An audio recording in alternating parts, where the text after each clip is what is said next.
الحمد لله نحمده ونستعينه ونستغفره ونؤمن به ونتوكل عليه ونعوذ بالله من شرور أنفسنا ومن سيئات أعمالنا من يهده الله فلا مضل له ومن يضلله فلا هادي له ونشهد أن لا إله إلا الله وحده لا شريك له وأشهد أن سيدنا ونبينا ومولانا محمد عبده ورسوله صلى الله عليه وعلى آله وأصحابه أجمعين. அளவற்ற அருளாளனும் நிகரற்ற அன்புடையவனுமாகிய அல்லாஹ்வை போற்றி புகழ்ந்தவனாக அவருடைய ஹபீபே பெருமானார் ரசூலே கரீம் ஸல்லல்லாஹு அலைஹி வஸல்லம் அன்னவர்கள் மீது சாந்தியும் சமாதானமும் என்றென்றும் நிகழட்டுமாக. ஆமீன். அருமையானவர்களே, என் அன்பிற்கும் பாசத்திற்குரியவர்களே, அல்லாஹ்வின் நல்லடியார்களே, அல்லாஹ்வுடைய மாபெரும் ஒரு கிருபையால் 15 ஜுஸூக்கள் முடிவடைந்து விட்டது. ஒரு 15 ஜுஸூ அல்லாஹ் ஒரு நிஅமத்தை கொண்டு முடிஞ்சிருச்சு. அதில் அல்லாஹ் ஜல்ல ஷானுஹு தஆலா சூரா இஸ்ராஈல், ஹஜ்ரத் மூஸா அலைஹிஸ்ஸலாத்து வஸ்ஸலாம் அன்னவர்களுடைய கூட்டத்தார்களுக்கு இஸ்ராஈல் என்று சொல்லப்படும். இந்த இஸ்ராயீல்கள் மூஸா அலைஹிஸ்ஸலாத்து வஸ்ஸலாம் அன்னவர்களுக்கு பின்னால் வாழ்ந்த இடம் அப்படின்னு சொன்னா பைத்துல் முகத்தஸ். வாழ்ந்த இடம் ஹஜ்ரத் மூஸா அலைஹிஸ்ஸலாமுக்கு பின்னால் அவர்கள் பைத்துல் முகத்தஸை சுற்றி வாழ்ந்து கொண்டிருந்தாங்க. வாழும்போது ரொம்ப அந்த அளவுக்குலாம் அல்லது செல்வங்களோ செழிப்புகளோ எதுவுமே கிடையாது. மீடியமான வாழ்க்கை அவர்கள் வாழ்ந்து கொண்டிருந்தாங்க. ஆனா இந்த பைத்துல் முகத்தஸின் மீது சுற்றி இருந்த நாடுகள்ல இருக்கக்கூடிய அரசர்களுக்கு ஒரு விதமான கண்ணு இருந்துச்சு. எப்படியாவது இதை கைப்பற்றணும். இன்னைக்கு எப்படி யூதர்கள் இஸ்ராயல் என்ற வம்சத்தை சார்ந்தவர்கள் என்ன செய்யறாங்க, பைத்துல் முகத்தஸை பண்றாங்களோ அதே மாதிரி பைத்துல் முகத்தஸை கைப்பற்றணும், அதுல இருக்கக்கூடியதெல்லாம் எடுக்கணும் அப்படின்னு சொல்லி. ஏன்னா நிறைய வைரங்கள் வைடூரியங்கள் அல்லாஹ் வைத்திருந்தார். அதுல சும்மா சுலைமான் அலைஹிஸ்ஸலாத்து வஸ்ஸலாம் அவர்கள் ஜின்களை வச்சு கட்டும் போது சும்மா கட்டல, அவங்கலாம் நிறைய தங்கம், நிறைய வைரம், நிறைய வைடூரியங்கள் எக்கச்சக்கமாக இருந்தது. ஒரு அரசர் அதை கைப்பற்றும் போது கிட்டத்தட்ட அவனுடைய வண்டிகள் 18 வண்டிகளை நிரப்பமாக தங்கத்தை எண்ணிட்டு போனான். அந்த அளவுக்கு அல்லாஹ் வைத்திருந்தான் அந்த பைத்துல் முகத்தஸ். அது இல்லாம உலகத்தில் இருக்கக்கூடிய ஆங்காங்கு உள்ள மனிதர்கள் எல்லாம் பைத்துல் முகத்தஸின் பக்கம் படையெடுத்துக் கொண்டு நிறைய வந்தாங்க. நம்ம பள்ளியை பார்த்துட்டு போறதுக்காக வேண்டி வருவதற்காக வேண்டி. இது சுத்தி இருந்த அரசர்களுக்கு ஒரு விதமான கண்ணு இருந்துட்டே இருந்தது. எப்படியாவது இவர்களை தாக்கணும் அப்படின்னு சொல்லிட்டு ஒரு 5 அரசர்கள் படையெடுத்தார்கள். இவங்க படையெடுத்துட்டு ஒருத்தர் படையெடுத்துட்டு வருவதை கேள்விப்பட்டு இன்னொருத்தர் என்ன செய்வாரு, நேர் ஆப்போசிட்ல இருக்கக்கூடிய அரசர் படை எடுத்து வந்துருவாரு. இவன் எங்க அவன் எடுத்துட்டு போயிடுவான்னு சொல்லிட்டு பயந்து அவனை தாக்குறதுக்கு அவங்க வருவாங்க. அசல்ல இருக்கு யூதர்களை அகற்றிட்டு அந்த பள்ளிவாசலை கைப்பற்றதுக்காக தான் வந்தாங்க ஒரு அரசர்.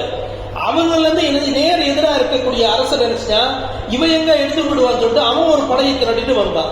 வந்தவர்கள் படையை எடுத்து வந்தவங்க நிறைய பொருட்களோட செல்வங்களோட வந்தாங்க. அவங்களா எப்படியாவது இவனை காலி பண்ணிட்டு நம்ம அதை எடுத்துக்கலாம்னு சொல்லிட்டு ஒரு 2 அரசர்கள் வந்தாங்க. முதல் அரசர் சஞ்சாரி என்ற ஒரு அரசரும் ஆசர் என்ற அரசரும் நினைச்சாங்க போர் செஞ்சாங்க. மிகப்பெரிய போர், இவங்களுக்கு மத்தியில போர் வந்துருச்சு. அவங்க போரிட்டு கடைசியில அவங்க 2 பேரும் செத்தாங்க. அவங்க செத்தது மட்டுமல்ல, அவங்க பொருட்கள் மொத்தமா அங்கே விட்டாங்க. இதெல்லாம் போய் யூதர்கள் எடுத்து வச்சிருந்தாங்க. அடுத்து ஒரு 2 அரசர்கள் போர் செஞ்சாங்க. உஸ்துலூஸ் என்று சொல்லக்கூடிய ஒரு அரசரும் இன்னொரு அரசரும் என்ன செஞ்சாங்க போர் செஞ்சாங்க. ஒரு 5 அரசர்கள் போர் செய்து அவங்களுக்கு மத்தியில அடித்து கொண்டு அவர்கள் கொண்டு வந்த செல்வங்கள் எல்லாம் விட்டு போனாங்க. இந்த செல்வத்தை எல்லாம் யூதர்கள் எடுத்துட்டு இவங்களுக்கு என்ன ஆச்சு அப்படின்னு சொன்னா அளவுக்கு மீறி செல்வம் கிடைச்சிருச்சு. திடீர்னு பணக்காரனுக்கு நம்ம சொல்லுவோம் நம்ம பாஷையில அடுத்த ராத்திரியில கொடை பிடிப்போம் அப்படின்னு நம்ம பாஷையில சொல்லுவோம்ல, அந்த மாதிரி யூதர்களுக்கு என்ன ஆச்சு அப்படின்னு சொன்னா திடீர்னு செல்வம் குவிஞ்சிருச்சு. இவங்க குவிந்த செல்வத்தை கொண்டு என்ன செஞ்சாங்க, தௌராத் வேதத்துல கைய வைக்க ஆரம்பிச்சாங்க. தௌராத் வேதத்துல கைய வச்சாங்க. அதுக்கு அடுத்தது என்னச்சுன்னா இவங்களுக்கு நபியாக உர்மியா என்ற நபியை கொண்டு வந்தாங்க. நிறைய நபியை கொண்டு வந்தாங்க. 1,24,000 நபிமார்கள் இவங்களும் ஒண்ணு. உர்மியா அலைஹிஸ்ஸலாத்து வஸ்ஸலாம் அவர்கள் நபியாக இருந்து அந்த நேரத்தில் நபியாக இவர்கள் ஆக்கப்பட்டார்கள். மூஸா அலைஹிஸ்ஸலாத்து வஸ்ஸலாம் அன்னவர்களுக்கு பின்னால் இவங்க என்ன செஞ்சாங்க அப்படின்னு சொன்னா அட்டுழியம் பண்ணணும் நிறைய அவங்க சொன்னாங்க. அப்பா செய்யாதீங்கப்பா அப்படின்னு, இது மிகப்பெரிய பாவம், இந்த பாவத்துல எல்லாம் ஈடுபடாதீங்க அப்படின்லாம் எவ்வளவு உபதேசம் செய்ய செய்ய கடைசியில அவரை பிடிச்சி சிறையில போட்டாங்க. யூதர்கள் செய்தா நபியும் கூட பார்க்காம சிறையில போட்டு அவர்களை அங்கே வச்சு கொலை செஞ்சுட்டாங்க யூதர்கள். அங்கே உள்ள வச்சு கொலை செஞ்சுட்டு இன்னும் அக்கிரமங்கள் அதிகமாக திரும்ப அடுத்த நபி அல்லாஹ் அனுப்பலாம். அடுத்த நபி ஷஅபா அலைஹிஸ்ஸலாத்து வஸலாம் என்று சொல்லக்கூடிய முஃபஸ்ஸிர்கள் எழுதுறாங்க, அந்த நபி வந்து எனக்கு நிறைய உங்களுக்கு உபதேசம் செஞ்சாரு. நீங்க செய்யறது மிகப்பெரிய பாவத்தினுடைய செயல்கள், தௌராத் வேதத்துல கை வச்சது மட்டுமல்ல, மிகப்பெரிய அட்டுழியங்கள், மது மாது அனைத்தையும் செய்ய ஆரம்பிச்சிட்டாங்க. உடனே அல்லாஹ் ஜல்ல ஷானுஹு தஆலா என்ன செய்ய, இவர்களை கொண்டு நபியை கொண்டு உபதேசம் செஞ்சா அவரையும் பிடிச்சி கொலை செஞ்சுட்டாங்க. அவர் முடிஞ்சு கொலை செஞ்சதுக்கு அடுத்தது அல்லாஹ் என்ன செஞ்சா, முதல் படையெடுத்து வந்த சஞ்சாரி என்ற ஒரு அரசனுடைய கீழே இருந்த ஒருத்தருக்கு பட்டம் கிடைக்கப்பட்டு அவர் என்ன செஞ்சாரு, இவங்களை வந்து போர் செய்து 70,000 இஸ்ரவேல்கள் யூதர்களை கொண்டு போய் என்ன செஞ்சா அப்படின்னா சித்திரவதை செய்து கொலை செஞ்சார். அதுல 2 பேர் மட்டும் விட்டான். அந்த 2 பேர் தான் திரும்ப என்ன செஞ்சாங்க அப்படின்னு சொன்னா வம்சங்களை வளர்த்தார்கள். திரும்ப யூதர்கள் பெருசா வந்தாங்க. எப்போ எது வரைக்கும் பெரிய லெவலுக்கு வந்தாங்கன்னா ஜகரியா அலைஹிஸ்ஸலாத்து வஸலாம் காலம் வரைக்கும் வந்தாங்க. ஜகரியா அலைஹிஸ்ஸலாத்து வஸலாம் காலத்துல என்ன செஞ்சார்கள், இவர்கள் பெரிய லெவலுக்கு திரும்ப வந்துட்டாங்க. வந்தோடனே ஜகரியா அலைஹிஸ்ஸலாம் கொலை பண்றதுக்கு சதி திட்டம் திட்டாங்க. சில ஹதீஸ்ல வருது, சில ரிவாயத்துகளின் படி ஜகரியா அலைஹிஸ்ஸலாம் வயோதிகத்தில் இருக்கும்போது இவங்க கொலை செய்தார்களே வருது சில ரிவாயத்து. ஜகரியா அலைஹிஸ்ஸலாம் கொலை செய்தாங்க. அதுக்கு அடுத்ததாக நபியாக்கப்பட்டவர் தான் யஹ்யா அலைஹிஸ்ஸலாத்து வஸலாம் அவர்கள். அவர்களையும் இவர்கள் கொலை செய்தார்கள். எத்தனை நபிமார்கள் கொலையினுடைய லிஸ்ட் இவங்க வந்தாங்க. அதனால அல்லாஹ் ஜல்ல ஷானுஹு தஆலா இவர்களுடைய வாழ்நாள்ல இவங்க நிம்மதியாவே வாழ முடியாது. இவங்க வாழும்போது நிம்மதியா வாழக்கூடாதுன்னு அல்லாஹ் ஜல்ல ஷானுஹு தஆலா மூசா அலைஹிஸ்ஸலாத்து வஸலாம் அவர்கள் இருக்கும்போது செய்த சாபத்தினுடைய விளைவுகள் இன்றை வரைக்கும் அவங்க நிம்மதியா இல்லை. பேருக்கு பார்க்கறதுக்கு செல்வம் இருக்கிற மாதிரி இருக்கும், பெருசா இருக்கிறோம், நிம்மதியா அவன் இருக்கவே முடியாது. ஏதாவது ஒன்று அவனுக்கு நடந்து கொண்டே இருக்கும். அல்லாஹ் ஜல்ல ஷானுஹு தஆலா இவர்களுக்கு கொடுத்த மாதிரி ஒரு நிஅமத்து வேற யாருக்கும் உலகத்துல கொடுக்கவே இல்லை. இஸ்ரவேல்களுக்கு அல்லாஹ் கொடுத்தா பாத்தீங்களா, அந்த மாதிரி யாருக்கும் கொடுக்கல. இவங்க அடிமையாக இருந்து ரொம்ப சித்திரவதைப்படுத்த ஃபிரௌன் வந்து காப்பாற்றி மண்ணு செல்வா என்ற உணவை கொடுத்து, அதற்கு பின்னால் இவர்களுக்கு நல்ல ஊரை கொடுத்து, அதற்கு பின்னால் இவர்களுக்கு என்னென்ன நிஅமத்துகள், இவர்களை போல நிஅமத்துகள் உலகத்தில் அனுபவித்ததே கிடையாது யாருமே. கடலை பிளந்து கொண்டு நடந்தவர்கள் இவர்கள் மட்டும்தான். நைல் நதியும் கடலும் சேரக்கூடிய இடங்கள்ல ஃபிரௌனை மூழ்கடித்தான் இல்லையா அல்லாஹ், அந்த இடத்துல அல்லாஹ் 12 பிரிவுகளாக அந்த கடலை பிளக்கப்பட்டு இவர்களை உள்ள கொண்டு வந்தான் அல்லாஹ். நேரடியான முஅஜிஸா, நேரடியான அற்புதங்கள் இவருக்கு கொடுக்கப்பட்டது. சரி, போன இடத்துல தண்ணீர் மூசா அலைஹிஸ்ஸலாம் கம்ப்ளைண்ட் பண்ண அவங்க என்ன செஞ்சாங்க, அல்லாஹ்ட்ட கேட்டு ஒரு தன்னுடைய அசாவை கொண்டு, தன்னுடைய அந்த கம்பை கொண்டு ஒரு பாறை மீது அடிக்க அது 12 ஊற்றுகளாக வந்தது. இவர்களுக்கு 12 ஊற்றுகளாக அல்லாஹ் கொடுத்தார். எவ்வளவு நியமத்துகள், அத்தனை நியமத்துகளும் இவர்கள் மறுத்தார்கள், ஏற்றுக்கொள்ளல. ஒண்ணு மேல மேல அக்கிரமங்கள் அதிகமா செய்தார்கள். நபிமார்களை கொலை செய்தார்கள், வரிசை நபிமார்களை கொலை செஞ்சாங்க, அக்கிரமங்களை மேற்கொண்டு நிறுத்தாங்க. என்னென்ன செய்யக்கூடாதோ அத்தனை விஷயங்களையும் இன்னும் ஒரு படி முஃபஸ்ஸிரீன்கள் எழுதுறாங்க.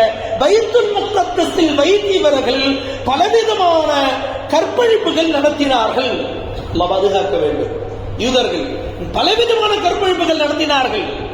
அதற்கு பின்னால் ஹஜ்ரத் ரசூலுல்லாஹி கரீம் ஸல்லல்லாஹு அலைஹி வஸல்லம் அவர்கள் வந்ததற்கு பின்னால் இங்கே அல்லாஹ் வகதைனா இலா பனி இஸ்ராயீல ஃபில் கிதாபி லதுஃப்ஸிதுன்ன ஃபில் அர்தி மர்ரத்தைனி உலுவன் கபீரா. அல்லாஹ் சொல்றான், நீங்க எல்லாம் எப்படி இருந்தீங்க, உங்களுக்கு நான் எப்படி கொடுத்தேன், எல்லாத்தையும் கொடுத்ததற்கு பின்னால் நீங்க என்னென்ன பாவம் செஞ்சீங்க என்பது எல்லாம் நான் இந்த லிஸ்ட்ல வச்சிருக்கேன். நீங்க இன்னைக்கு என் நபியை நீங்க மறுக்கிறீங்க இல்லையா, என் ஹபீபை மறுக்கிறீங்க, என் முஹம்மதை மறுக்கிறீங்களா இல்லையா, உங்களுக்கு நான் கொடுத்ததை எல்லாம் நினைவு கூர்ந்து பாருங்கள். கொடுத்ததற்கு பின்னால் எப்படி எடுத்தேன் என்பதை நீங்க நினைவு கூர்ந்து பாருங்கள், கொஞ்சம் யோசிச்சு பாருங்க அப்படின்னா ஹஜ்ரத் ரசூலுல்லாஹி ஸல்லல்லாஹு அலைஹி வஸல்லம் வந்ததற்கு பின்னால் உமர் இப்னு கத்தாப் ரலியல்லாஹு அன்ஹு ஆட்சி காலகட்டத்தில் பைத்துல் முகத்தஸை கைப்பற்றப்பட்டது. அதற்கு பின்னால் இவர்கள் விரட்டடிக்கப்பட்டார்கள். அதற்கு பின்னால் தான் இப்போ என்ன செய்ய பைத்துல் முகத்தஸை சுத்தி என்ன செய்யறாங்க, காசாவை நீங்க போர் செய்யறாங்க. நிறைய மக்கள் அங்க என்ன செய்யறாங்க, சின்ன சின்ன குழந்தைகள் எல்லாம் சாப்பாடுக்கு என்ன செய்யறாங்க, கையெழுந்திருக்கக்கூடிய நிலைமை, யாராவது உணவு எடுத்து தரமாட்டாங்களா? அந்த காட்சிகள் எல்லாம் நம்ம பார்க்கும்போது ஈரத்துண்டே நம்ம என்ன செய்ய அப்படியே பயங்கரமா வலிக்கக்கூடிய அளவுக்கு இருக்கு. காசாவில அவங்க ஒண்ணும் இல்ல, ஷஹீதுகள் அந்த பிள்ளைங்க நம்ம அந்த இதுல இணையதளத்துல நேரம் வைரல் ஆகுது. என்னன்னா சின்ன சின்ன குழந்தைங்க உணவுக்காக தன்னுடைய பாத்திரங்களை அந்த உணர்ந்து ஒண்ணும் இல்லாத பாத்திரங்களை தூக்கி கொண்டு உணவுக்காக நிக்கக்கூடிய நிலைமைகளை பார்க்கும்போது நம்மளுக்கு கண்ணீர் அப்படியே நடுங்கக்கூடிய அளவுக்கு இருக்கு. என்ன காரணம்? ஒண்ணுதான், அவங்க தான் சொத்துக்காக போராடல, பள்ளிவாசலுக்காக போராடுறாங்க, பள்ளிக்காக போராடுகின்றார்கள். இன்னைக்கு நம்ம பள்ளிக்கு என்ன செய்யணும், ஒரு சந்தானா 10 தடவை நடக்க விடுறாங்க நம்ம ஆளுங்க. நம்ம குறை சொல்றதுக்காக சொல்லல, பள்ளிக்காக ஒரு சந்தாக்காக நினைச்சாங்க 10 தடவை நடக்க விடணும் மோதிராரு. என்னது, ஒரு வாடகைக்காக 10 தடவை ஓடணும். என்ன இது, பள்ளிக்காக அங்க ஷஹீதாகிறாங்க, பள்ளிவாசலுக்காக நினைச்சாங்க தன் உயிரையும் மாய்த்துக் கொள்கின்றார்கள். காசா மக்கள் என்ன செய்றாங்க, உயிரை மாற்றிக் கொள்கின்றார்கள். நாங்க விட மாட்டோம் இந்த பள்ளியை, இது எங்க ரப்பனுடைய பள்ளி, அதுக்காக நினைச்சு போராடி கொண்டிருக்கின்றார்கள்.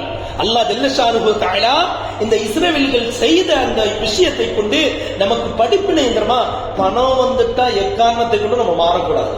பணம் வந்துருச்சுன்னு ஆடக்கூடாது, பணம் வந்துருச்சுன்னு சொல்லிட்டு பெருமையில இருக்கக்கூடாது, பணம் வந்துருச்சுன்னு சொல்லிட்டு சொந்தங்களை விரட்டடிக்க கூடாது, பணம் வந்து விட்டது என்று சொல்லி என்ன செய்யக்கூடாது, பெரியவர்கள் சிறியவர்கள் மரியாதை இல்லாமல் நடக்கக்கூடாது, பணம் வந்து விட்டது என்று சொல்லி அதை கொண்டு பெருமை அடிக்க கூடாது. துன்யாவில இவர்கள் அத்தனையும் செய்தார்கள். எனவே இவர்களுக்கு இன்னைக்கு மட்டுமல்ல, கியாமத் வரைக்கும் வச்சிருக்க இவங்களை, இங்க மட்டுமில்ல, கியாமத்து மட்டுமில்ல, உலகம் அழியக்கூடிய தருவாயில இவங்க இப்ப வெயிட் பண்ணிட்டு இருக்காங்க. யாருக்காக, ஹஜ்ரத் ஈசா அலைஹிஸ்ஸலாத்து வஸலாமுக்காக வெயிட் பண்ணிட்டு இருக்காங்க அவங்க. ஏன்னா ஈசா அலைஹிஸ்ஸலாம் வந்து நினைச்சாங்க நம்ம மதத்துல வந்துருவாங்க அப்படின்ற ஒரு கற்பனையோட வெயிட் பண்ணி, அவர்கள் வந்து சுத்தி இருக்கக்கூடிய பைத்துல் முகத்தஸில் சுத்தி இருக்க அத்தனை யூதர்களையும் ஒருத்தர் விடாம ஹஜ்ரத் ஈசா அலைஹிஸ்ஸலாத்து வஸலாம் அவர்கள் கொலை செய்வார்கள். இன்னும் ஒரு படி மேல அல்லாஹ் நபி ஸல்லல்லாஹு அலைஹி வஸல்லம் சொல்றாங்க, அங்க இருக்கக்கூடிய கற்கள், மரங்கள், செடிகள் அத்தனையுமே இவர்கள் போய் ஒளியக்கூடிய இடங்களை எல்லாம் காட்டி கொடுக்குமா, கல் பேசும். யா முஸ்லிம் யா முஃமின், என்ன செய்யுங்க, இங்க இருக்கா யூதன், இங்க இருக்கா என்று சொல்லி ஈசா அலைஹிஸ்ஸலாத்து வஸலாம் காலத்துல வரும், இவங்களை காட்டி கொடுத்து அழிக்கப்படும். ஒன்னே ஒண்ணுதான், அல்லாஹ்வுடைய நிஅமத்துக்கு மாறு செய்யக்கூடாது, கொடுத்த நிஅமத்துக்கு நன்றி கடன் எப்பவும் செய்யணும். அல்லாஹ் என்ன எனக்கு உயிரோட வச்சிருக்க, அதுக்காக அல்லாஹ்வுக்கு நன்றி. அல்லாஹ் எனக்கு நல்ல மூச்சுடக்கூடிய இதை கொடுத்திருக்க, அதுக்காக அல்லாஹ்வுக்கு நன்றி செலுத்துறது. அல்லாஹ் எனக்கு நல்ல சாப்பிட்டது செரிமானத்தை கொடுத்துட்டா, அதுக்காக நன்றி. எல்லா நிலைகளிலுமே அல்லாஹ்வுக்கு நன்றி செலுத்தணும். ஒண்ணு. இரண்டாவது, பணம் வந்துருச்சுன்னு பெருமையில ஆடக்கூடாது. அது எப்ப கொடுக்குமானு யாருக்கும் தெரியாது, அல்லாஹ் எந்த நேரத்தில் எடுப்பானே தெரியாது. அந்த மாதிரி மோசமான நிலைக்கு தள்ளப்படும். அல்லாஹ் ஜல்ல ஷானுஹு தஆலா இந்த இஸ்ராயேல்கள் செய்த மோசமான நிலைகள் எல்லாம் நிறைய சொல்லி காட்டுறா. இப்ப உள்ள அது போக முடியாத நிறைய நீண்ட வரலாறுகள் மென்மேலும் இருக்குது. அல்லாஹ் ஜல்ல ஷானுஹு தஆலா இவர்களை விட்டு, இவர்களை போன்ற குணங்களை விட்டு நம்மளை பாதுகாப்பானாக, இவர்களுடைய மோசமான அந்த நிலைகளை விட்டு நம்மளை பாதுகாப்பானாக.